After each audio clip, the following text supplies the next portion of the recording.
it is safe to say that my day has been conflicting.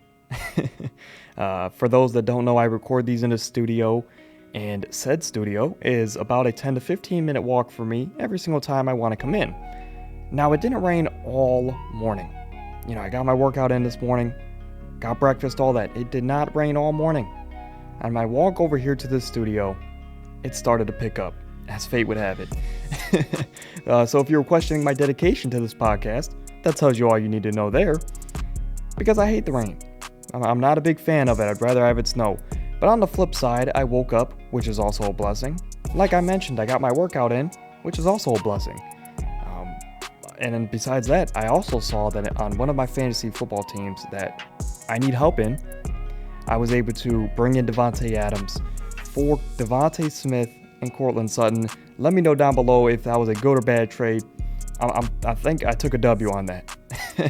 Regardless, I'm also able to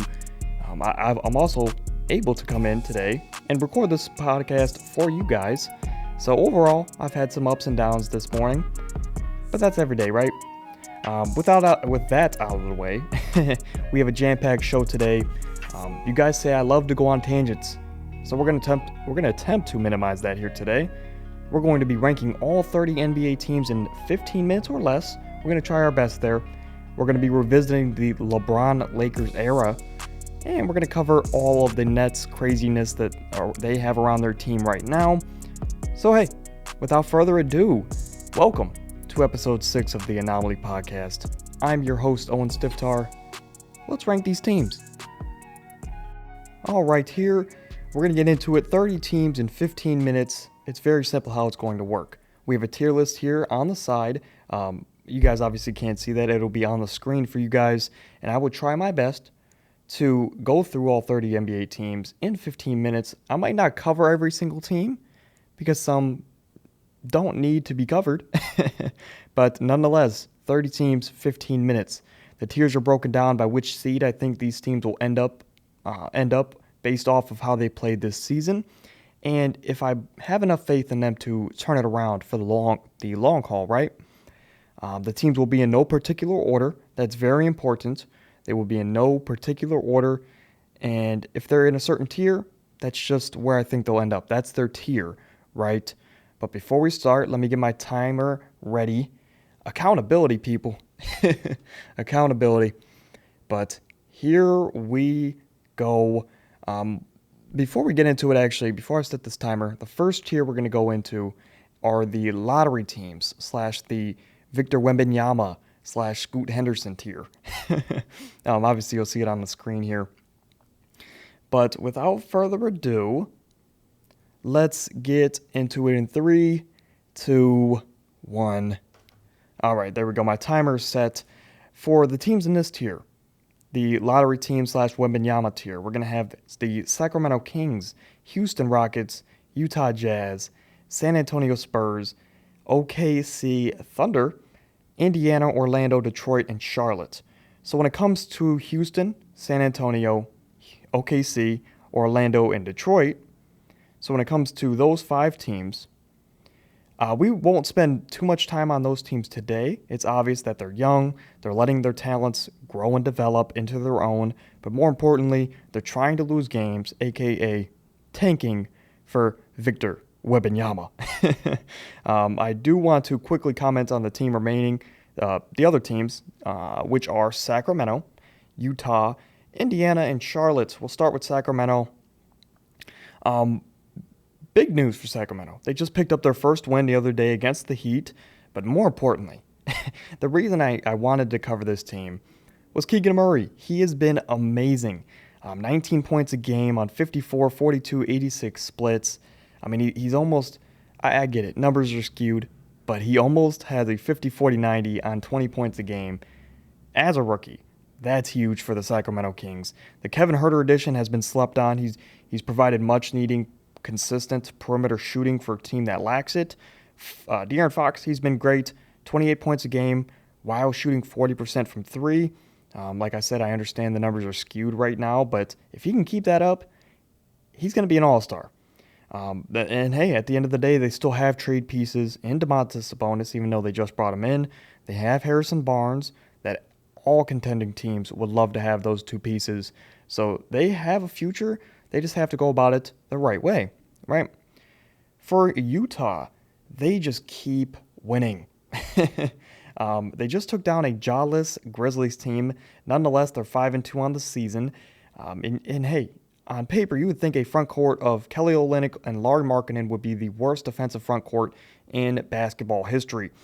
But you would actually be surprised. They're one of the better ones. Similarly, in the backcourt with Colin Sexton and Jordan Clarkson. You would think that'd be, since they're two undersized guards, one of the worst defensive backcourts, but they're actually one of the better ones. It's good to see Jared Vanderbilt and Ochai Agbaji, out there, and they're getting some good PT, and they're just like the Kings. The team has trade assets, and right now they're just getting their value up. For Indiana, I wanted to touch on this team strictly to show love to the duo of Tyrese and Benedict Mathurin. They're both young, averaging 20-plus a game, and if this team, right now I would say they need the number one pick more than any other team, because if they can get Victor, that core of Tyrese, Victor, Benedict Mathurin, and hey, even Isaiah Jackson, that's why I wanted to show love to. Those 3 or 4, that could set them up to be very scary in a couple years. They also have Buddy, Miles, and O'Shea Brissett that are trade pieces that a lot of contenders want. So this trade deadline, Indiana can get very busy. I'm excited to see where they go. Charlotte, I love the offense. They have a very high ceiling on that side of the floor. I want to give Dennis Smith his flowers for bouncing back, making his way to an NBA roster, and he's looked good this season. However, on the defensive side of the ball, it's terrible. It's god-awful. They have no size, no interior presence. Mason Plumlee tried to switch hands in the middle of the offseason. So on top of all of that, LaMelo and Terry Rozier are both missing times with their respective injuries. And even when they come back, it will take time to adjust. That's going to mean that they're not leading to much, to the much-needed wins that they would need to compete in the play-in. The next tier is going to be the play-in hopefuls. These are teams that I can either see making the play-in or probably sneaking in the playoffs, right? But Portland will start win the Western Conference. This might be a surprise. Don't click off the video. I promise you, let me explain. They're currently the 1 seed in the West. I believe they're 5-1 or 6-1, and even though Dame is missing some time, when Dame has played, he's shown that Dame Dollar is back. The role players on this team have also been amazing. Anthony Simons, Yusuf Nurkic, Jeremy Grant, and Josh Hart, which Jeremy Grant and Josh Hart are 2 players that I believe every single team in the league could use, so they've looked amazing. I also want to shout out to Justice Winslow. He's been a great defensive big for this team, and I'm happy that Chauncey Billups is giving him the opportunity. He's got them boys out there running. Overall, I think the only reason they're a play-in team is because there's 8 teams in the West from top to bottom that are better. The Lakers, we'll talk about them later. They just picked up their first win, but I can't see much changing without a big trade. So that's why they're a play-in team. Chicago, they were on top of the conference last season, if you guys do remember, but they had some injuries. They had a little bit of a fall off, and they fell to the 6th seed, obviously lost in the first round. Regardless, there's too many injuries for this team to overcome. Lonzo's out for a significant amount of time. We don't even have a timetable. And Levine is dealing with multiple nagging injuries. We're not really sure his availability for the remainder of this season. I will say the defense has been better this season. Shout out to Patrick Williams, he's looked good. But with the big injuries that they do have, and simply with all the talent out east, I can see this team falling into a play-in spot. Washington. The next 2 teams, I can see Washington and New York Knicks being a tie, right? And that's why there's an uneven amount of play-in and lottery teams. For Washington, everything about, like I said, the next 2 teams, the Washington Wizards and the Knicks scream mid. But mid is good enough to be a top 10 seed in the East. Bradley Beal as a number 1 option is okay. Kristaps Porzingis as a second option is okay. Kuzma as a third is underrated, but even then, it's just okay. So their top 3 scoring options are mid. The reason I might slide Washington in over the Knicks is because they have a bona fide guy. They have a go-to guy in Beal who, when healthy, is an all-star. And let's not forget, a couple years ago, he was competing with Steph Curry for the scoring title, almost averaging 35 points a game, excuse me. But here we go for the Knicks. Like I said, they're just okay everywhere. That's the problem. Having Randall as your number one, RJ as your number two, and Brunson at your number three option is just mid. The idea of having Mitchell Robinson, I will say this about Mitchell Robinson, their surrounding pieces, the idea of Mitchell Robinson is better than the actual player, and simply put, Coach Tibbs is just not a great coach anymore. His schemes are outdated, and he just refuses to adapt to the modern game of basketball. Now, however, like I said for the Wizards, mid is good enough to be a top 10 seed in the East, which is why I have a kind of a tie between the Wizards and the Knicks. I could see it going either way. Here we go. We're going to start in the West with the 5 to 8 seeds. So like I said, no particular order. These are just teams that I can see making the playoffs, surviving the play-in, and obviously not having home court. We're going to start with the Clippers. They're arguably the deepest team in the NBA, but Kawhi has now missed an entire season plus some. Dating back to last year and even before that, he's still not 100% healthy. And if that doesn't concern you, I really don't know what can. We always harp on Anthony Davis for how much time he's missed throughout his time with the Lakers especially, but Kawhi has now played almost 100 less games than AD has for the Lakers in that same amount of time. And Kawhi got there a year before AD. So I understand Kawhi loves to load manage, and I understand that these coaches want to take it slow with a top 5 potential guy in Kawhi Leonard. But when is the load managing going to be too much? He needs to eventually get out there and play a consistent stretch of games. The next up, we're going to have the Pelicans. They just beat the Clippers with Zion coming back. B.I., Brandon Ingram, he is still out with some injuries. But when this team is healthy, I could see this team making a crazy playoff run. It sounds crazy, I know. But when they have the star power in B.I. and Zion, heck, even CJ, I can see them maybe taking down a top seed in the playoffs. And with the thought that Zion and Brandon Ingram haven't reached their ceiling, they're only going to continue to get better, that's scary, especially for the rest of the league. But yeah, New Orleans Pelicans, 5 to 8 seed. Next up, we're going to have Minnesota. It's hard for me to put this team here with what I've seen throughout the season so far, but I believe they can turn it around. The Rudy addition has been great. They may have given up a little bit too much now that in the grand scheme of things, but the Rudy addition has also highlighted how bad Karl Anthony Towns is on the defensive side of the ball. We already know he wasn't elite or even average on that side, but I'm convinced at this point Royce O'Neal can hit a jab step and one quick dribble, get to the basket. Basically, like I'm saying, anybody can get past Karl Anthony Towns on the perimeter. But for this team to be a serious playoff contender, I do believe Anthony Edwards needs to solidify himself.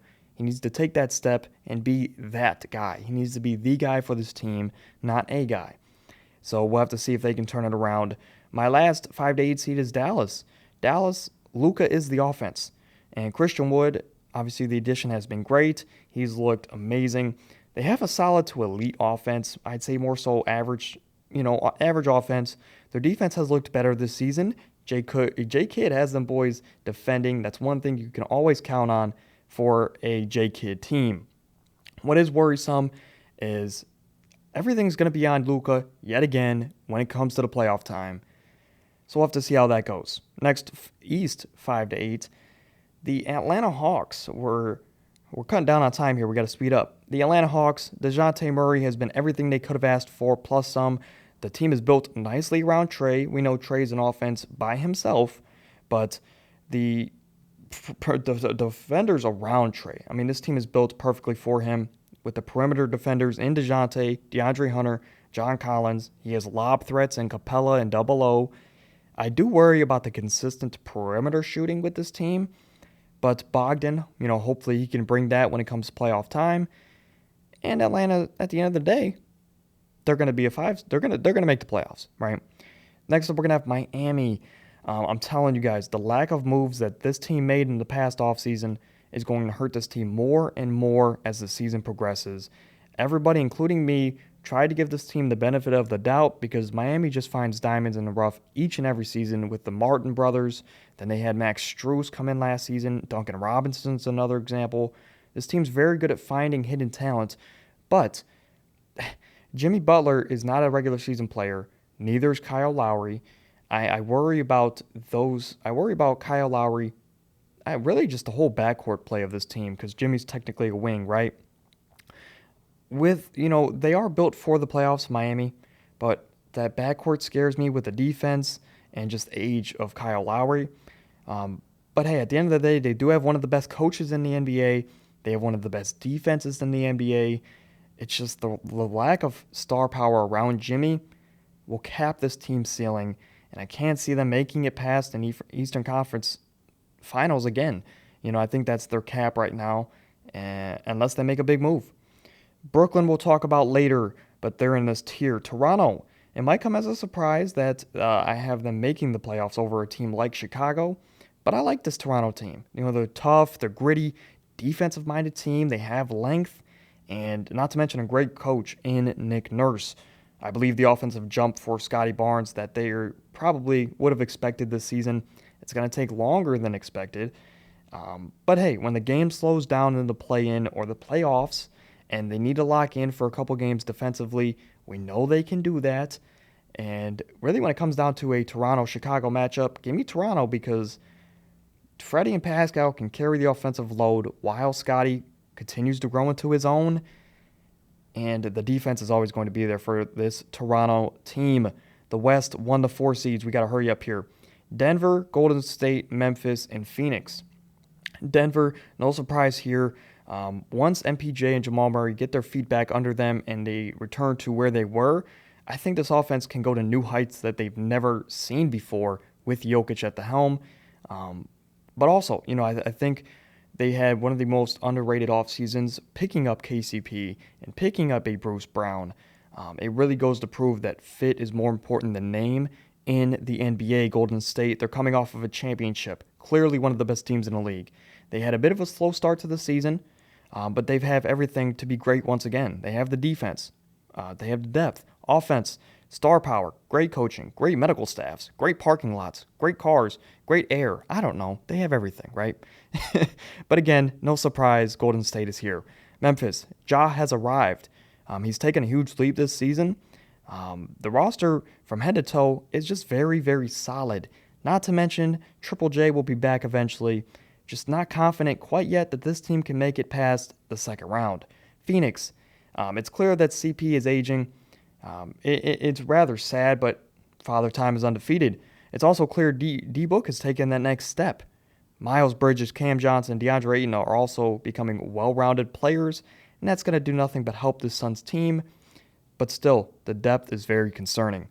By the way, we failed, but we're going to still finish this out here. We have 4 teams left. Milwaukee, Boston, Philly, and Cleveland. Milwaukee, there's nothing to say that hasn't been said about the Bucks already. They're 6-0 as I'm recording this. They're the lone undefeated team left in the NBA, and they're doing all of this without Middleton, their second best player, I might add. Big shot by Drew Holiday. I want to shout out to him. Big shot closing out their last win. But regardless, Giannis has been Giannis. He's putting a very good case together to capture his 3rd MVP. Nothing else needs to be said. Boston, so far this season, this Boston team has a legitimate argument to be the best team in the NBA. But hey, we talked about it last week. Is the Tatum and Brown duo the best duo in the NBA? At this pace, if they continue on, they look like it. The continuity is there. They still have decent coaching. The Brogdon pickup is working out better than they expected.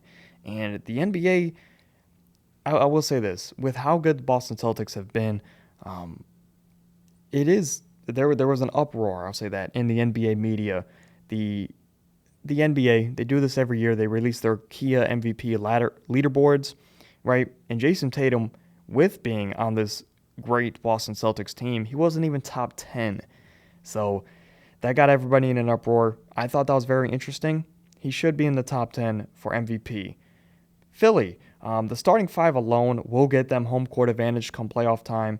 When you have Joel Embiid, when you have James Harden, I mean, that alone is going to get you a playoff spot, but then you add on Tyrese Maxey, Tobias Harris, and good some okay complementary pieces.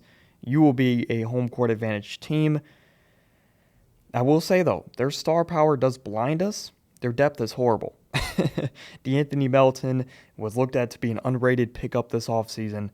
He hasn't caught up to speed yet. You know, he's looked pretty lackluster, right? And not to mention Montrezl Harrell, Shake Milton, Georges Niang. They just aren't enough. They provide okay value and depth to this team, but if you're looking to compete, they need to make another move come trade deadline time. And the last team, it's funny it ended up this way. I hate to be a homer, but the Cleveland Cavaliers will be a top 4 seed come playoff time. That's a guarantee. Call me Charles Barkley. A guarantee. That's always funny when he does that. But regardless, D-Mitch has looked great so far. You know, at this pace, we're 5-1, we're second in the East. At this pace, he's a sneaky MVP candidate. Would I bet anything on that? No. But most importantly, for this Cavs team, what I love is that we play defense, we shoot threes at a high clip, and the team chemistry is through the roof. You can tell that everybody wants to be there. There's no hidden tension or there's no inner tension within the locker room. Everybody has that next man up mentality, and I love it. It really embodies the city of Cleveland. There's some concerns I do have. We have an undersized backcourt who already aren't great defensively. You know, D-Mitch and Darius Garland, they're average defenders at best, right? So with them being average and undersized, that is concerning come playoff time. And the spacing of some lineups, I'll say this, of some lineups that we run, it is concerning as well. When you run out there Okoro, Mobley, and Allen at the same time, or even Seti, Mobley, and Allen, I'm not sure I can trust either of those guys to hit a shot come playoff time. And even if you want to throw in Dean Wade, you know, he's our sharpshooter, but I don't know if I want to trust Dean Wade to hit consistent or hit much needed shots in the playoffs. But that's going to do it.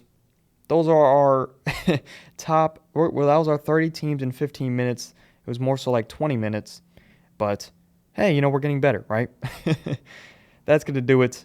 Let's get into the LeBron-Lakers era, where this is going to raise a lot of eyebrows, but it needs to be talked about. All right, the LeBron-Lakers era, like I said, before we get into it, actually, we'll want to apologize in advance. There's some construction going on outside of the studio, so if you hear that, just stick with me. But like I said, the LeBron-Lakers era. What I wanted to do with this segment, I wanted to look back at when LeBron signed with the Lakers, and I want to compare it to now and see, has this been successful, right? So just a quick recap. In the 2018 offseason, LeBron joined the Lakers. He joined the young core. The team was good. You know, I believe at one point they were the 3rd seed in the West, but LeBron suffered a groin injury on Christmas Day, if you guys remember, against the Warriors. That held him out for a significant amount of time.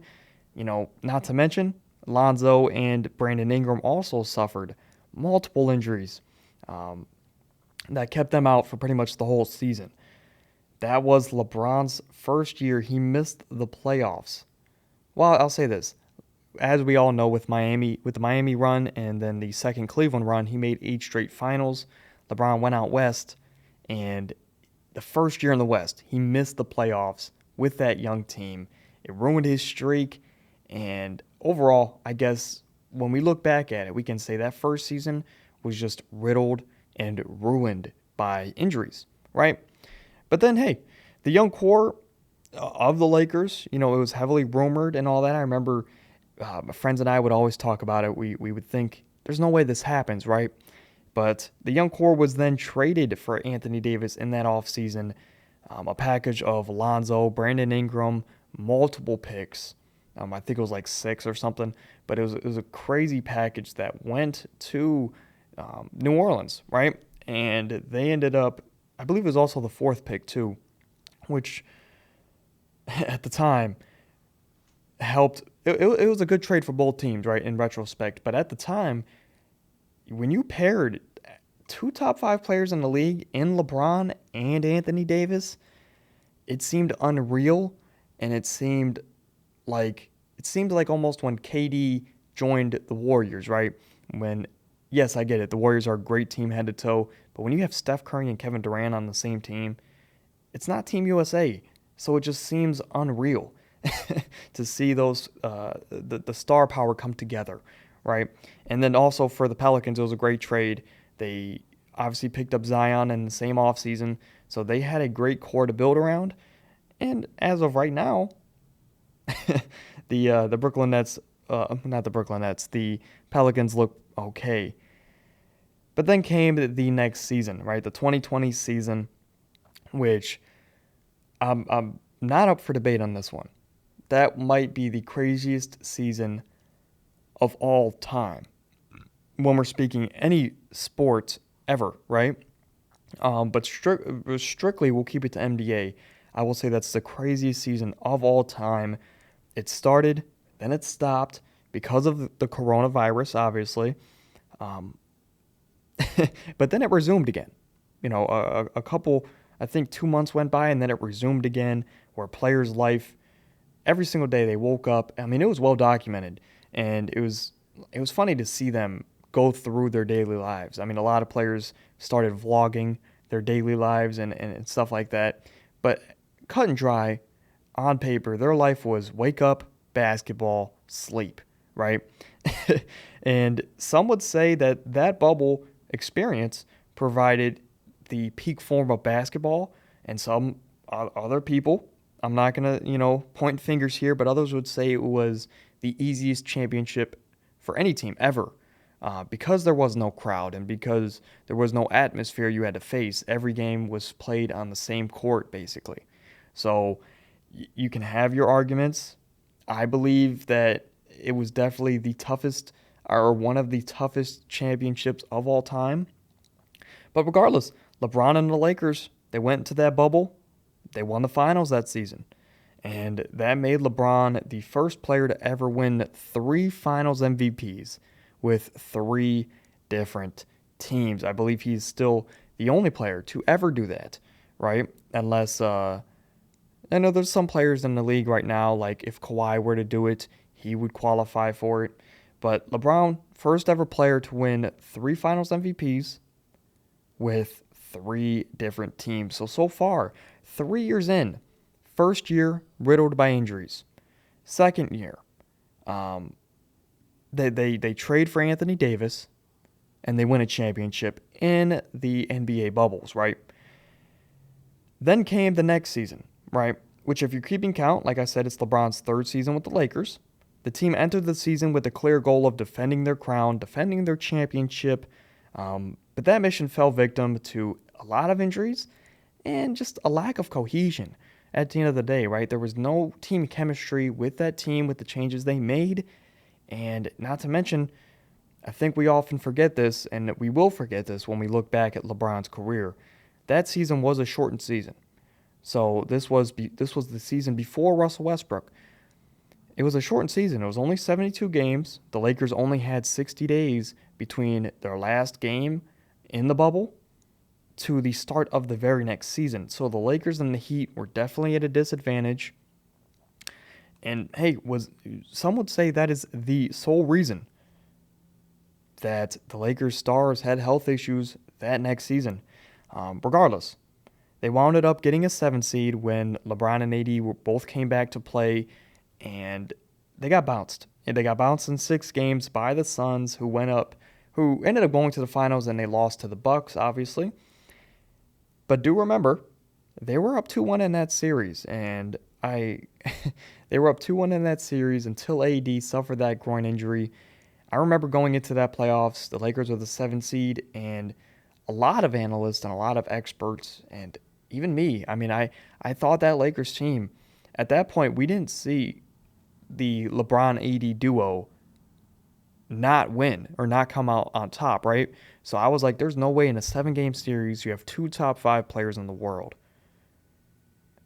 lose in a 7-game series. So a lot of people had them, even though they were the 7th seed, coming out and beating the Phoenix Suns. But they got bounced because of multiple health issues and just, like I said, a lack of cohesion. Following the season, being a LeBron team and being a Lakers team in Los Angeles, nonetheless, they needed to find a scapegoat. And that turned out to be Kyle Kuzma. I remember being around that time, Kyle Kuzma was probably the most hated person in the NBA, maybe aside from Carmelo Anthony, right? But in that next offseason, after the disappointing playoff run against the Suns, the Lakers traded for another star. I mentioned him just a couple seconds ago. The Lakers traded a package of Kyle Kuzma, KCP, Montrezl Harrell, and multiple picks, I believe he was 2 or 3, to the Washington Wizards for Russell Westbrook.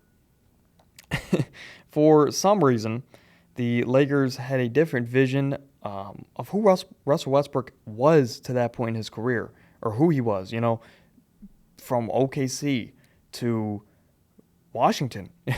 I mean, they had a different vision to what he was as a player, and to no one's surprise, at least no fan's surprise, the fit turned out to be terrible. It turned out to be a terrible fit with Russ, LeBron, AD.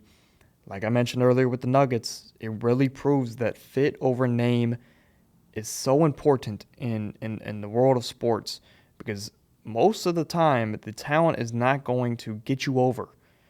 So you need the fit. Russell Westbrook he wasn't that, at least this season. But due to that fit and multiple injuries, LeBron, of course, AD got hurt and missed a lot of time. The Lakers missed the playoffs for the second time in LeBron's tenure. Oh yeah, and Russell was labeled as the new scapegoat for the Lakers. So if you're keeping count, that was LeBron's 4th season. Missed the playoffs twice. Got bounced in the first round, which was the first time that ever happened to LeBron. And he's won a championship. So it's like a balance beam right now. You have some positive, you have a high note, a very high note, and you have a lot of downs right now.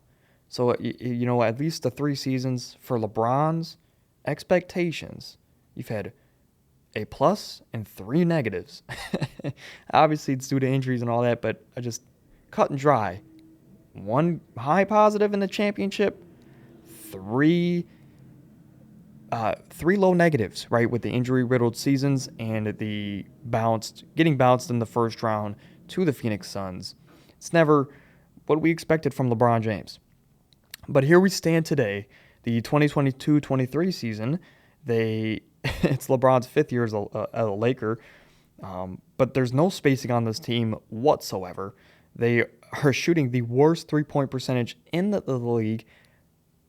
And even though they're shooting the worst percentage in the league, they're attempting the 9th most attempts per game in the league. It doesn't make sense to me. I have this team in the play-in right now because I do believe big changes are coming. I believe they said that they're waiting until after Thanksgiving to make any type of trades. Rob Pelinka said that.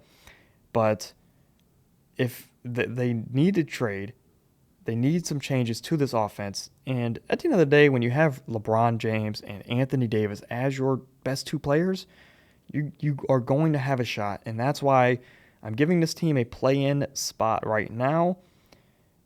But hey, the Lakers, I expect big changes to come. And Lakers, Rob Pelinka, I don't know whose fault it is. Darvin Ham. Give Matt Ryan, and no, we're not talking about the Indianapolis Colts benched quarterback, Matt Ryan and Austin Reeves. Those are your best 3-point shooters, and if you want to continue to shoot threes at this high of at this volume, I'll put it that way, get those guys some more PT. They're the only people on the team that can consistently hit 3-pointers besides LeBron James. So there's no excuses, especially after the trades. Get those guys in there. Get those guys in there. Have them make some threes that are much needed for this Lakers team.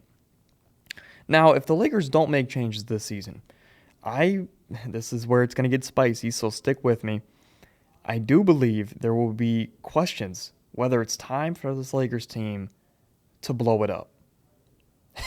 I know, sounds crazy, but for Russell, we'll start with their stars, right? Because that's the most important thing when we're talking about blowing a team up. Russ has never been happy with his role in the Lakers.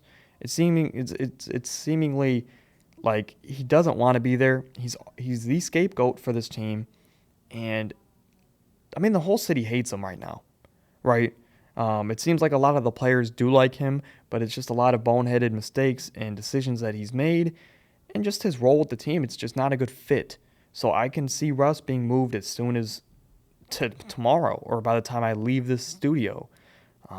Or, hey, I can also see no team wants to take that burden, and Russell is not on this team, or maybe he stays on this team and gets bought out, or whatever the case may be. I expect something to happen with Russell Westbrook.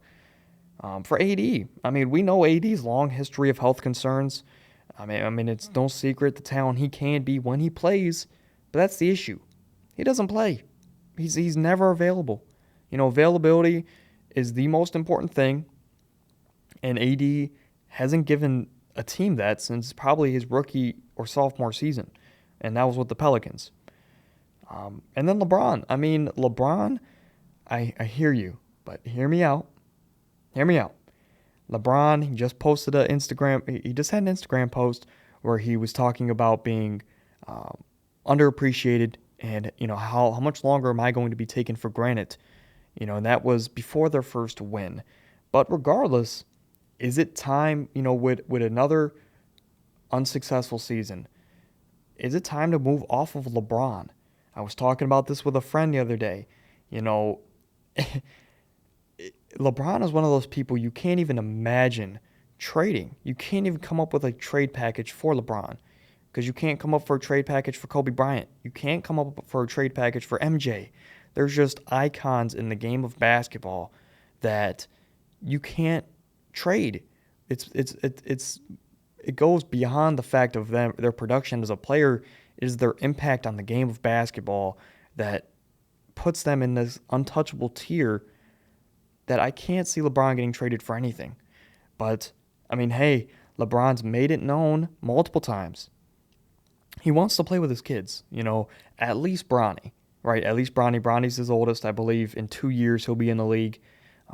LeBron's made it known he wants to play with that team. He wants to play with his son. And though I believe even just requesting a trade for LeBron James, if LeBron requests a trade, I believe it'll hurt his legacy. I believe that requesting a trade for Kevin Durant has hurt his legacy, slightly, but nonetheless, it's hurt his legacy. LeBron James requesting a trade, yes, like I said, it would hurt his legacy. But at the end of the day, when we look at his accomplishments on paper, let's say he goes to another team and wins a 5th championship. That's what we're looking at. We're saying, hey, he's got 5 titles. We're 6, right? But I cannot imagine seeing LeBron James request a trade for 1 and 2 being traded. I think there's a better chance that I win the lottery. And for those that are asking, I don't even play the lottery. But regardless, if they were to blow it up this offseason, like the Utah Jazz did, right? Just this past offseason, if the Lakers were to move off 3 stars going into the offseason, they would get, it's undoubtable, they would get a great start on their rebuild. They get the much-needed younger talent and the much, much, much needed future draft picks to rebuild this Lakers team and maybe, do something like the Warriors did. You're growing, you're drafting your own players, and you're building continuity, right? And, at the end of the day, though, this Lakers team is frustrating for so many reasons. The main reason I would say is that it's really a shame what's happened to the star players' reputations on this team. LeBron is trying to make his case for the GOAT year in and year out. If he's not there already in some people's mind, I mean, these next couple years could be like a tipping point for them, right? We know he's going to pass Kareem Abdul-Jabbar for the most points this season, but I mean, the continuous losing seasons and continuing to miss the playoffs is not going to help LeBron's case. You know, for AD, he's always been looked at as a top five player in the league, probably since his third year. He's always been looked at as a top five player. But, I mean, okay, I was going to say something, but before we get to that, do you guys remember after the bubble championship, ESPN always releases their top 100 players of the season, and they had AD and LeBron as the number one and number two best players in the league. But regardless, for AD's perspective, right, for his case, the injuries that he's suffered on the Lakers, being in the limelight of a Los Angeles Lakers team, it's hurting him, you know, significantly. And some people would argue that he's not even a top 20 player in the league anymore. So LeBron, AD, it's hurt them. Russ, and there's no doubt about it. He's a first ballot Hall of Famer. But now he's being looked at as, like I mentioned earlier, there's rumors going around Russ could be the next Carmelo Anthony. And coming from a person that Carmelo is my favorite player of all time. I know it's a weird player to have, especially being from Cleveland where LeBron James was here. But LeBron or Carmelo was my favorite player to watch all time. And it's just these players are people that still have a lot to offer. But there's a chance that Russ and Melo might not get picked up again just because of how ball dominant they are and the press that they bring with them to whatever franchise they go to. I do believe Russ has a better chance than Melo at this point in their careers to be picked up again. I just don't believe it'll be in a starting role. We would see Russ in more so like a, like a backup role and doing like what Malcolm Brogdon did for the Boston Celtics so far this year. He would go to like, I don't know, the first team that came to mind for some reason is like the Mavericks. If Russ went to the Mavericks and controlled the second unit, obviously him and Luka can't play together, but Russ could like revive his career in a system like that where there's shooters and he can be ball dominant with the not without the unnecessary press that a team like Los Angeles gets. Regardless, it's safe to say that when we look at the retrospect so far, and it's LeBron's fifth season with the Lakers, it's not LeBron's best run with the team, right? But at the end of the day, what matters most in sports is championships and title victories. LeBron got this city a championship.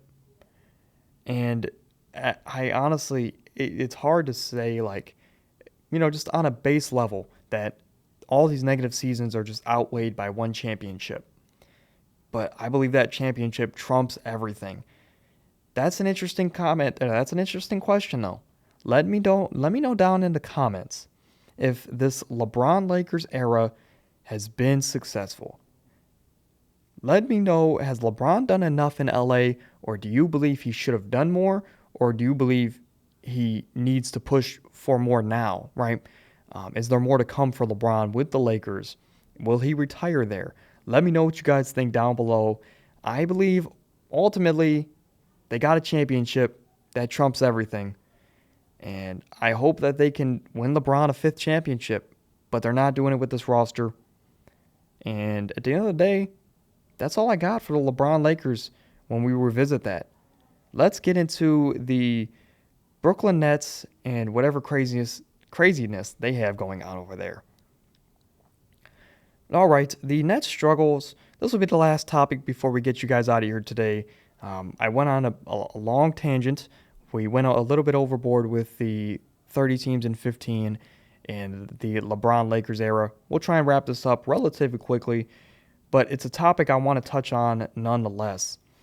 I'm hoping for the world of basketball and I can't think of the word I'm thinking for right now, but it's selfishly. I'm hoping for the world of basketball and selfishly for me that the legacies of Kyrie and KD aren't ruined and that this team can turn it around. the team as it stands today, they have a terrible coach, which we'll get into in a second. Ben Simmons is on your roster. There's close to no depth on this team at all. And, I mean, they're still god-awful defensively. The only reason that I am giving this team respect and I have this team in a playoff spot is because of Kyrie and Kevin Durant. First things first, we have to talk about Steve Nash. We have to talk about this coach. Steve Nash, who, if you forgot, is, in his playing days, he was a 2-time MVP, multi-time All-Star, and most importantly, for today's topic, Steve Nash was a catalyst for one of the most revolutionary offenses that we've ever seen in the game of basketball. If you're not sure what I'm talking about, in the mid-2000s, in the 06, the 04 to 06 era that, or stretch that we're talking about with the Steve Nash-led Suns team that he won 2 MVPs out of. Steve Nash was the point guard for the infamous 7 seconds or less offense that the Mike D'Antoni Suns team ran. And like I said, he got 2 MVPs out of it, which when we look back at it, and even in the time that it happened, they were 2 of the most controversial MVPs ever, but that's not here nor there. My point is, for one of the best offensive minds that we've ever seen in the game of basketball, why are the Nets running an AAU offense? There is no reason that this offense should be predicated on Kyrie and Kevin Durant making contested shot after contested shot. As a coach, your objective, right? Your goal is to make the game easier for your players and most importantly your stars. You're supposed to make the game simpler for your top guys. Allowing these incredible shots that Kyrie and KD are making, allowing these players to save those for the fourth quarter when you need to close the game out or when you need to come back. You can expect those players to make those tough shots then, not throughout the entire 48 minutes. This offseason, Kevin Durant, as we all know, he straight up went to the Nets the Nets front office with an ultimatum. He said, "You choose me or Steve Nash." And somehow we're still here today. Somehow they're still both on the Nets team. And in my mind, if they don't make a coaching change and relatively quick, Brooklyn could lose both stars this offseason. We know Kyrie's on the last year of his deal. We know KD already doesn't want to be there. I believe they need to figure it out with their coaching staff and make their stars happy if they want to stay relevant. The second thing I want to touch on, is Ben Simmons. Look, I get it. Until this season started, and even now today, Ben Simmons went a year and a half without touching a basketball. He went a year and a half without playing basketball. But come on, Ben. Having more fouls than points this season is beyond ridiculous. I'm going to say this next comment. No shade to Draymond Green. But that is essentially what Brooklyn has made Ben, and that is essentially his role. And he's trying to play that with the Brooklyn Nets. But that's just not who Ben Simmons is. He's more than that. He was looked at and he was drafted number 1 because he was viewed as the next LeBron James. I understand that the next LeBron James term gets thrown around, this player and that player, but he was viewed as a generational player, a 6'9" point guard with elite playmaking and great defensive ability. He can guard 1 through 5. I still believe that too today. Yeah, Ben Simmons is special, and he was drafted to be special. The biggest thing with Ben Simmons that frustrates me and is the reason why I wanted to bring it to the show today is because he lacks aggressiveness. He, even in that last season with, the Sixers, when we saw that, I'm talking about the season where we had the viral clip of him not going up and dunking on Trae Young, right? I'm not talking about that game or that series, but throughout that entire season, and in that playoffs especially, he was averaging like 15, 7, and 7. Great numbers, right? But we wanted to see more as fans because we know he's capable of so much more. We wanted him to jump to 20 points a game. Nowadays, we're just hoping he can break double digits and consistently at that. And we're also hoping, that he has more points than fouls. But maybe that's too much to ask for this Nets team to succeed.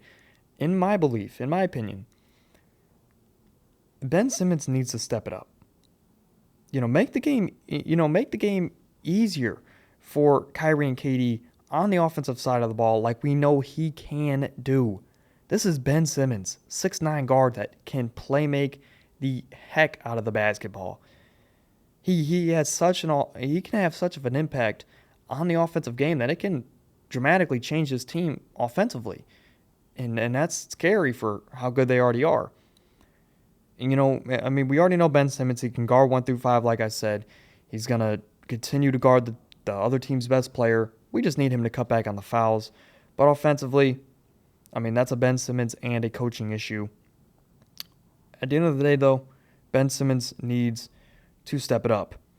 The third and last thing that I want to touch on is, it's no secret, it's the off-court drama that we've witnessed in this Kyrie KD Nets era.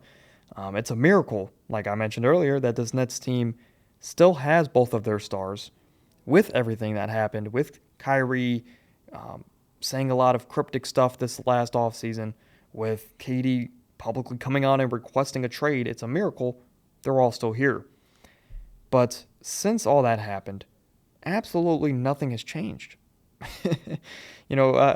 Kyrie has made some questionable comments on Twitter lately. I won't bring them to the show, but it wouldn't be shocked that if he continues to make comments like that, the anti-Semitic comments, I wouldn't be surprised if he got moved at the trade deadline or even sooner if it continues. If the Nets continue to struggle and they go for a full rebuild around Ben Simmons, it wouldn't shock me, right? Especially with the Lakers rumors that Kyrie would like to play with LeBron again.